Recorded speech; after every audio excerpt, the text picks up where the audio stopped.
citadelle de mes lectures vous propose de pénétrer dans une école d'assassins. Et oui, je porte du orange pour pénétrer dans cette école d'assassins et suivre cette formation qui se déroulera du 7 août jusqu'au 7 octobre où on pourra lire plein de livres différents pour nous perfectionner dans cette discipline d'assassin que l'on choisit. Et oui, la citadelle de mes lectures nous a concocté tout un scénario hyper original pour un challenge de lecture, je trouve. J'aurais aimé porter moi aussi une cape d'assassin, mais il fait vraiment beaucoup trop chaud pour ça, donc je suis en orange pour représenter l'école de l'Assassin Book Challenge. Pour ce faire, il faut nous choisir une catégorie de dons. Donc pour moi, il s'agit des dons élémentaires. C'est donc cette classe-là que je représenterai pour mon challenge. Vous, si vous participez, n'hésitez pas à me dire également quel est votre don, quel don avez-vous choisi, quelle discipline avez-vous choisi.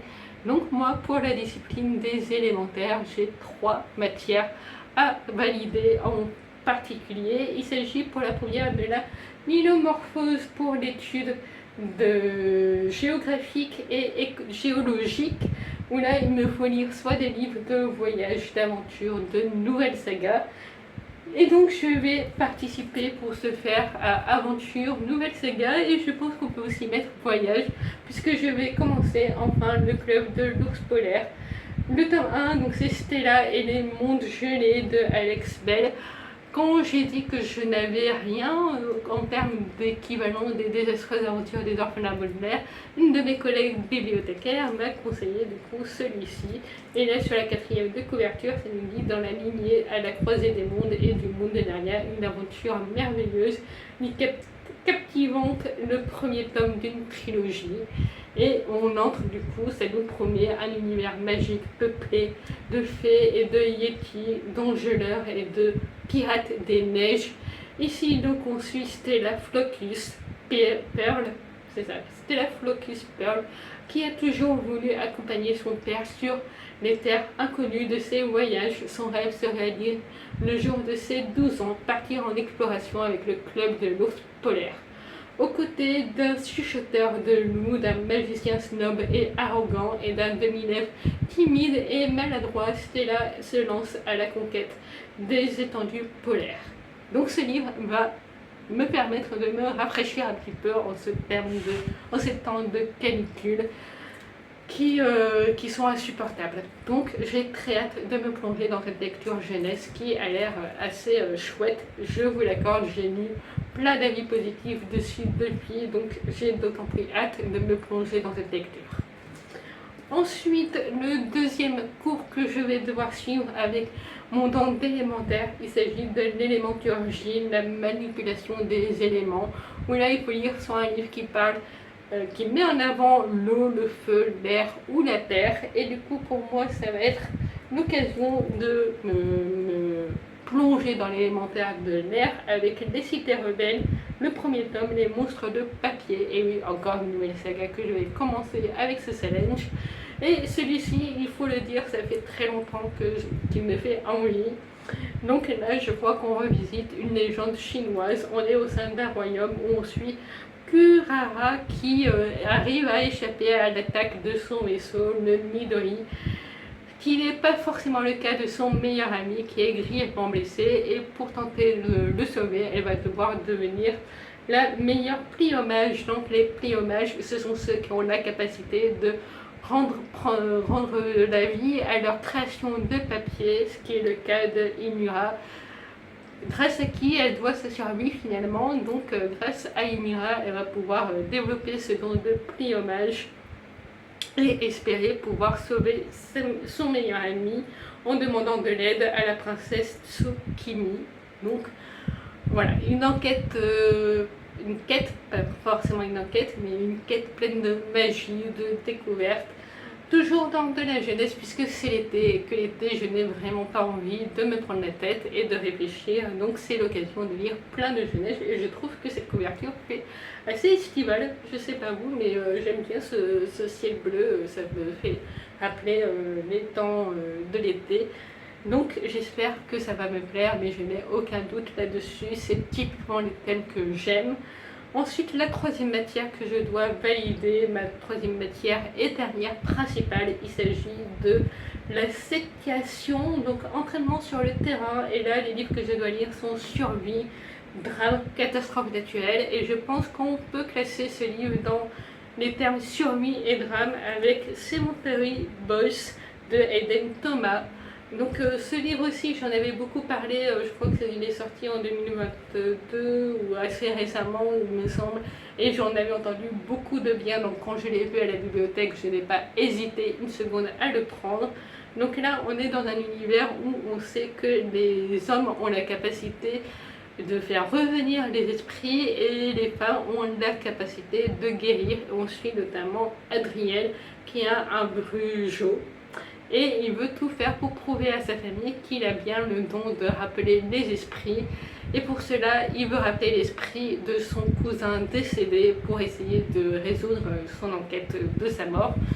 Et d'autant plus prouver du coup qu'il est bien capable de rappeler les esprits. Sauf que, surprise, le fantôme qui revient, ce n'est pas celui de son cousin, mais c'est un tout autre fantôme.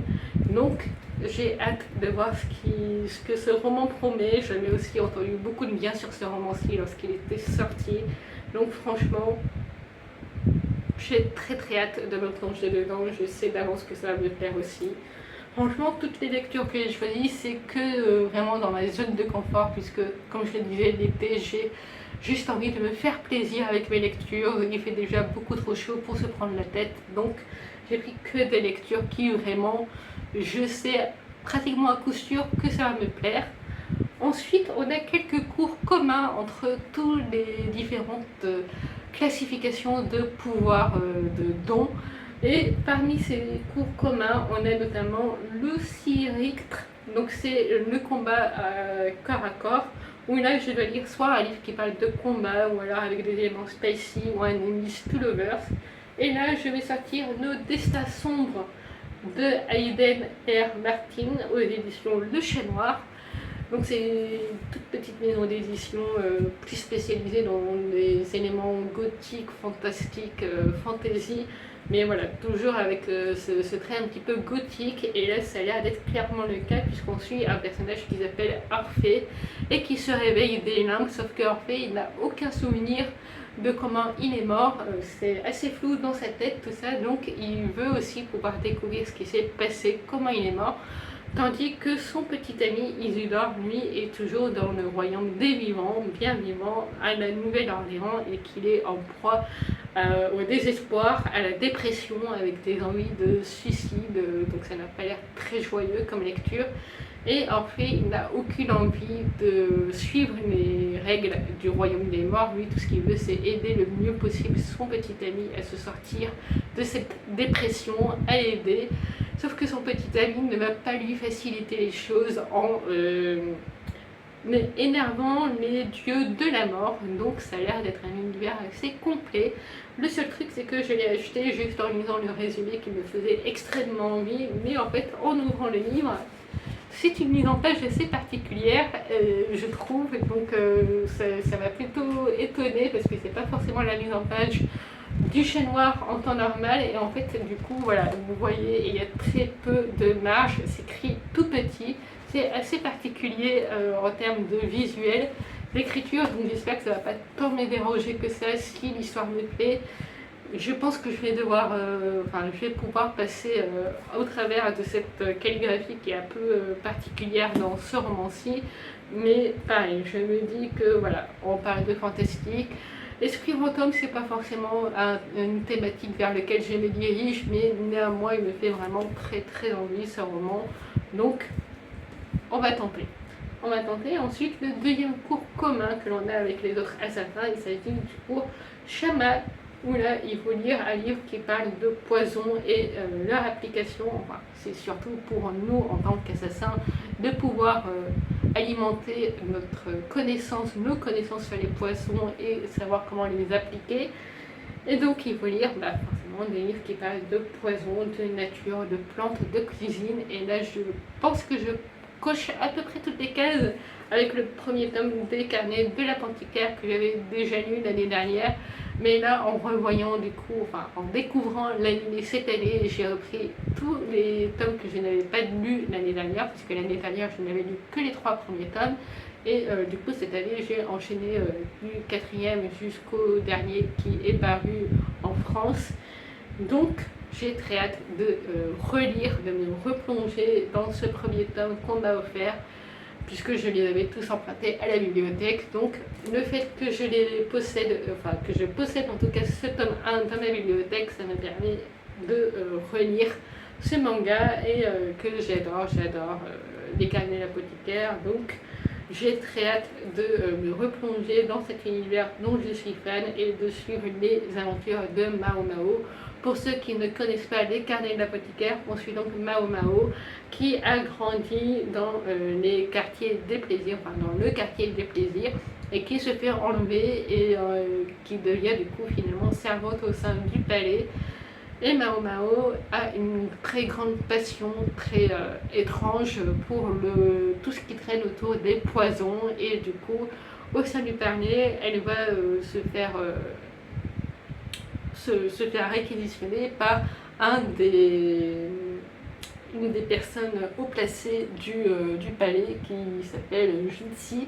Donc c'est un haut fonctionnaire du palais et il va lui demander d'enquêter sur plusieurs affaires au sein de ce palais qui concerneraient plusieurs poisons du coup dont les victimes ont été victimes. Enfin, voilà, vous m'avez comprise. C'est du coup un manga qui coche toutes les cases, je pense, de cette catégorie. Ensuite, le prochain cours, c'est le Kemetak, où il faut apprendre le maniement des armes. Et là, du coup, il faut lire soit un livre avec une arme sur la couverture, ou alors une fantaisie médiévale, ou qui parle de mafia ou de justice. Et ça fait longtemps, du coup, que je vous promets de vous faire une vidéo retour vers le passé sur les chroniques de Crondor, sauf que je ne l'ai toujours pas faite parce que je veux absolument relire les livres. Donc, je vais sortir le tome 1 des chroniques de Condor, la première partie. Donc c'est Magicien l'apprenti que je possède dans cette très belle édition faux cuir relié. C'est une édition que j'adore. Et du coup j'ai très hâte de me replonger dans cette saga de fantasy. Il faut savoir, pour ceux qui ne le savent pas, Raymond Fest, je le considère vraiment comme étant mon auteur de fantasy préféré, que j'aime le plus. C'est pas du coup forcément ma saga de fantasy préférée. Ça reste le grand maître de la cultivation démoniaque, mais par contre en termes d'écriture, c'est clairement Raymond Fest qui est mon écrivain préféré en fantasy, et il y a tellement de bonnes idées dans son univers de fantasy. J'ai trop hâte de me replonger. Du coup, ça va être ma deuxième relecture avec les carnets de l'apothicaire, mais vraiment, pour le coup, c'est sûr que je vais me faire plaisir à 100% en les relisant. Ensuite, le 4e cours que l'on suit tous ensemble, il s'agit du réseaucratie, où là, il faut apprendre les politiques et les enjeux sociaux du royaume pour, du coup, espérer mieux comprendre les différents travers du royaume et les différents complots aussi. Et du coup, il faut lire soit un livre de fantaisie adulte, ou alors une lecture avec des assassins, des tueurs, ou qui parlent de pauvreté. Et là aussi, je pense que je coche toutes les cases avec le trône de fer. Donc, pas le trône de fer, excusez-moi, donc c'est encore autre chose. Le trône de jasmin. Et oui, le trône de jasmin et pas le trône de fer. Je ne lirai jamais le trône de fer. Mais du coup, je lis le trône de jasmin de Tasha Suri. Donc c'est un roman que j'avais commencé en tout début d'année, mais que je n'ai jamais poursuivi. Allez savoir pourquoi, parce que j'ai juste adoré l'introduction. Je crois que j'en étais restée à la page 75, donc il faut vraiment que je reprenne, et je vais tout reprendre d'ailleurs pour ce challenge aussi, parce qu'il y a des choses que j'ai déjà oubliées depuis le début de l'année.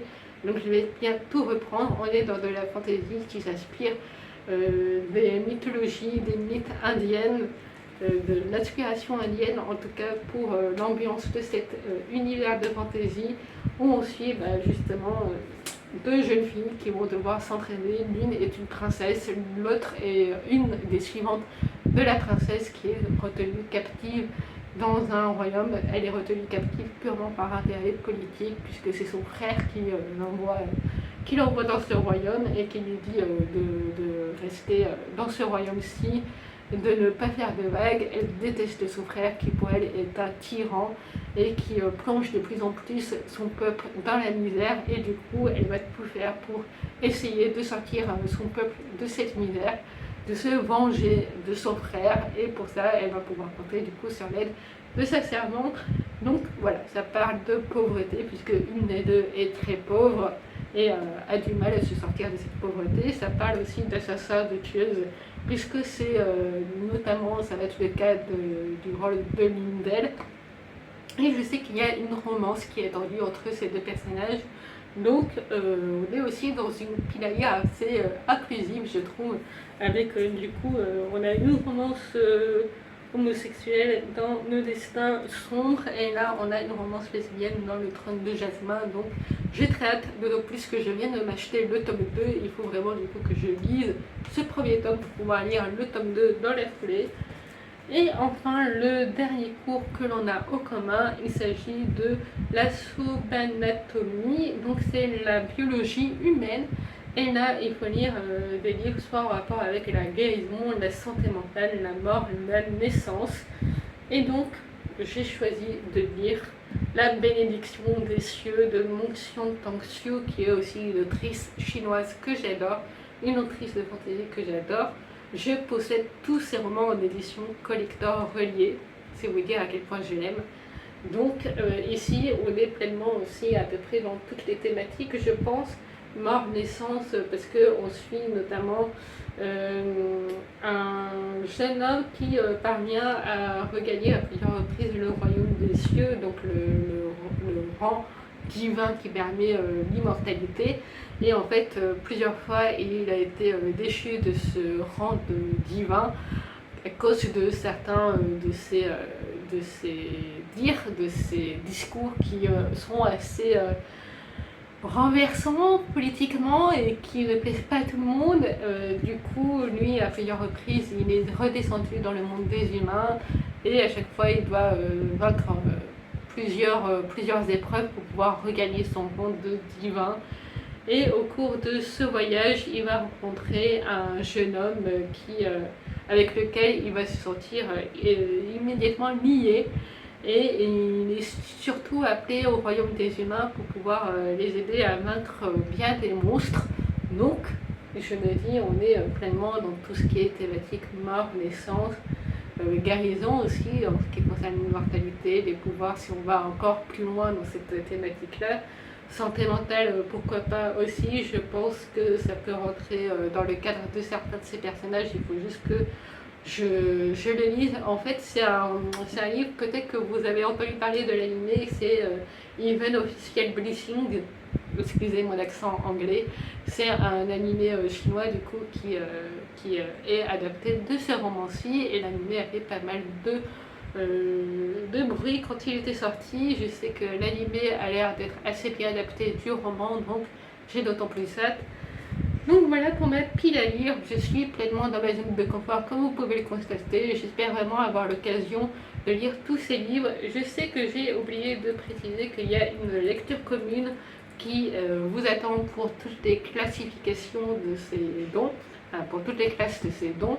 Et la mienne, donc c'est L'ombre des dieux de John Green. John Green, je crois que c'est comme ça qu'on dit. Et John Green, c'est tout simplement celui qui a écrit le livre d'Eternally. Donc moi, vous le savez si vous avez vu mon bilan de mi-année, c'est mon livre préféré pour le moment, le tome 1, donc c'est ma liste. Donc j'ai très hâte de lire L'ombre des dieux de John Green. Et j'espère du coup que ça va être le cas avec cette lecture commune qui sera organisée. Et peut-être que, qui sait, je remplirai vraiment, je réussirai à lire tous ces livres et que du coup je pourrai atteindre plus de 10 points. Donc voilà, j'espère que vous aussi vous participez à ce challenge de lecture. Moi en tout cas j'ai très hâte de le commencer, et je vous dis à très bientôt pour de nouvelles aventures sur la chaîne.